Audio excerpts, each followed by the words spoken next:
My friends, spring is finally here and I cannot be more excited. In last week's video, it was blizzarding while I was filming, and today the sun is out. I can see the buds on the magnolia trees coming out. It is wonderful. And because of that, I figured what better time than to film a video about spring patterns. I've got a whole bunch of brand new patterns that have come out in 2022 that I think are gonna be perfect for the transitional weather.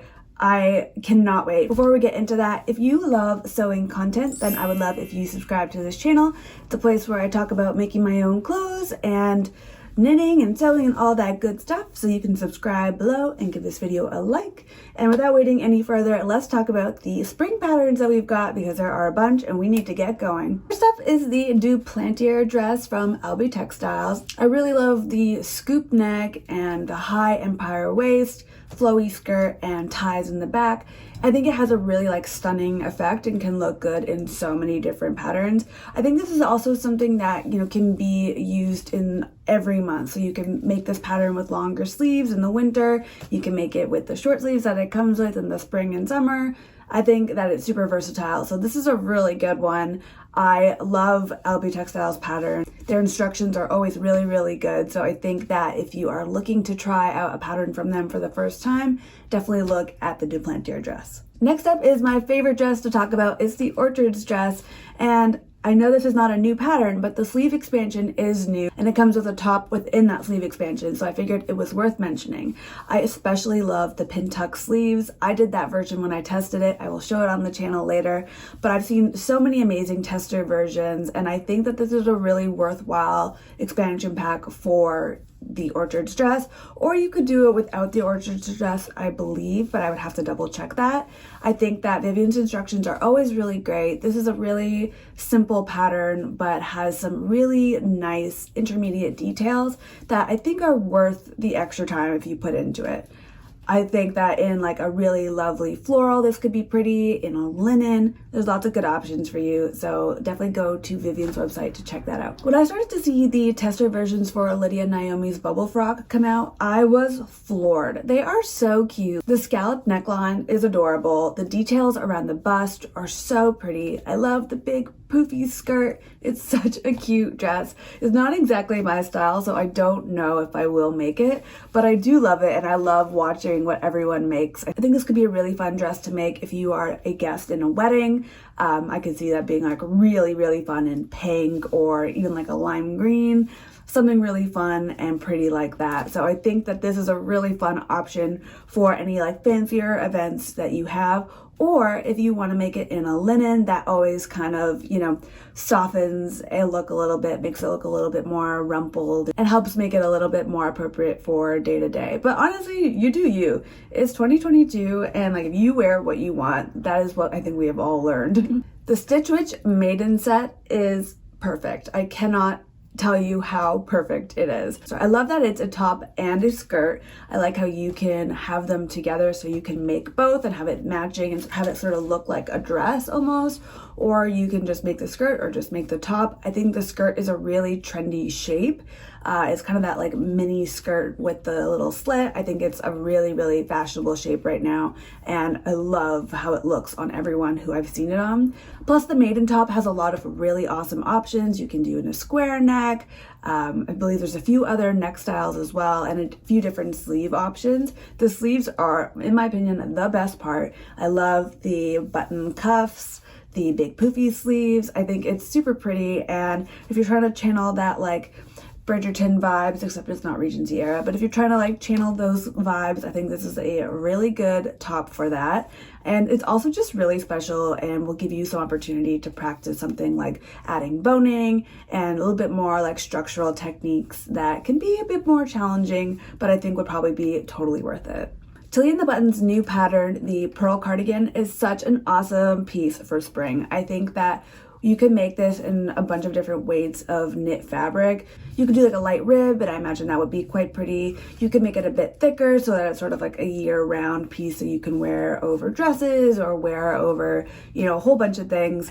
It plays into the ballet core trend, which I've seen a lot and I think is so cute. So if you want to go for that kind of look, this is definitely a pattern to check out. I also love that you can do it in short sleeves or long sleeves. Lots of really good options here, and like a wrap top, wrap cardigan is super versatile. The modern bog coat is a super cool and historical reference from the So-So, and I think it is really neat to even just look into her description. Essentially, it is a reimagining of a Bronze Age bog coat dating back 2,000 years, and it was made from a single piece of fabric that was folded in different ways.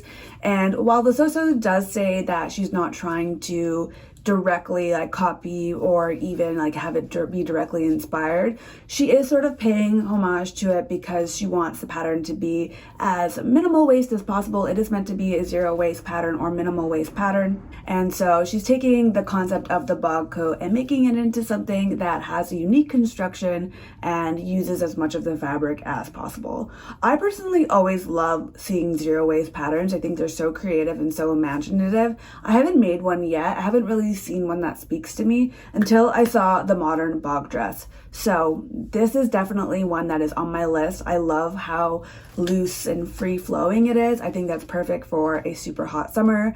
I imagine it in linen, and I cannot wait to make this. It is definitely going to be on my spring or summer make list. I mentioned ballet core a little bit when I was talking about the Tilly and the Buttons pearl cardigan, and this wrap skirt also plays into that exact same trend that I'm loving right now. This is the Melanie Wrap skirt from Basic Stitch Patterns. It is a really simple design. I think it is super classic. It really does give me those sort of ballerina vibes, but I think depending on the fabric that you use, you can have more of that ballerina sort of style, or you can have something really cute and springy. I love the idea of having this in the summertime as well as like a little cover up for the beach. I think there are so many great ways that you can make this skirt. I personally really love the idea of making it in denim. I think it has kind of like a vintage style to it as well. I actually own a skirt that is vintage that has a similar shape. So I think making one like this but in denim would be super cute, and I think really, really fun for spring. I've been hearing a lot about the daisy chain Dale sweatshirt for a while, and when I looked into it, I understood why. It is a perfect vintage ringer style sweatshirt. It can be a t-shirt or long sleeve. Personally, I love it as a t-shirt. I think that it's got that really cool varsity look. I think if you did it in contrasting colors, that would be really cute. Could be a great way to use up remnants as well. I've seen a few people do every cuff a different color.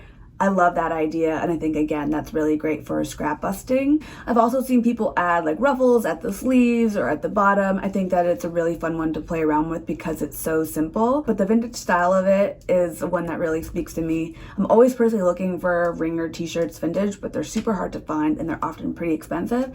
So if I can make something like this for myself, I would be pretty happy. The Stay Stitch Sofia Sweetheart is a really pretty pattern, and I think the neckline is so unique.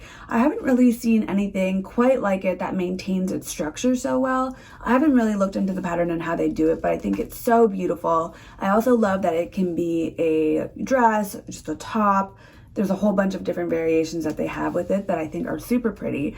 So if you're looking for something that is a little bit more fitted and you want to, try your skills at making a really unique neckline, this is definitely one to check out. Helen's Closet Patterns released a button-up shirt that is unisex without darts and has all the sort of bells and whistles of a regular button-up shirt.